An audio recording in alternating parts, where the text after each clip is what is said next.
আজি বৈঠকখন এতিয়ালৈকে অমীমাংসিতভাৱে সমাপ্ত হৈছে।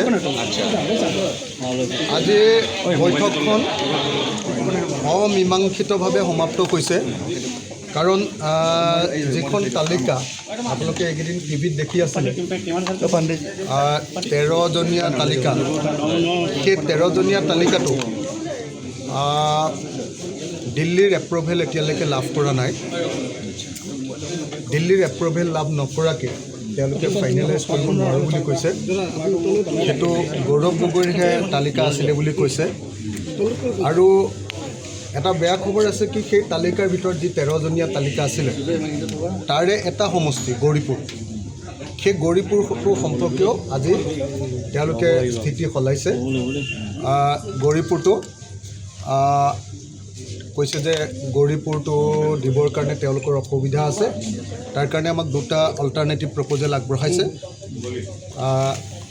গৌৰীপুৰৰ পৰিৱৰ্তে আমাক মানকাছাৰ বা আলগাপুৰ কাটলিচেৰা সেই দুটাৰ ভিতৰত এটা ফ্ৰেণ্ডলি লোৱাৰ কথা কৈছে। আনহাতে আমাৰ পিনৰ পৰা আমি 13টা নহয়, কংগ্ৰেছ দলে 13টা সমষ্টিৰ প্ৰস্তাৱ দিছিলেতো, আপোনালোকে জানে নিশ্চয়। আমি 15টা সমষ্টিৰ প্ৰস্তাৱ দিছিলোঁ।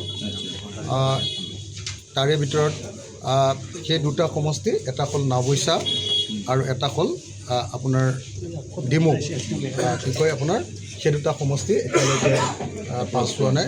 ধেমাজি, এই দুটা সমষ্টি এতিয়ালৈকে পাছ হোৱা নাই। নাওবৈচা আৰু ধেমাজি এই দুটা পাছ হোৱা নাই। তো গতিকে এতিয়ালৈকে মিটিংখন অমীমাংসিতভাৱে সমাপ্ত হৈছে।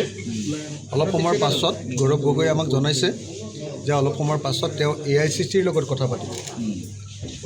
প্ৰথম যি 13জনীয়া তালিকা, সেই 13জনীয়া তালিকা সম্পৰ্কে আমাক জানিবলৈ দিব ফোনৰ জৰিয়তে। আৰু যদি 13জনীয়া তালিকাৰ এপ্ৰুভেল আহে, তাৰপিছত আমাৰ আৰু দুটা সমষ্টিৰ কথা থাকি গ'ল। সেই দুটা সমষ্টিৰ বিষয়ে আমি তেওঁলোকৰ পৰা মতামত বিচাৰিছোঁ। গতিকে আজিৰ সভাখন অমীমাংসিতভাৱে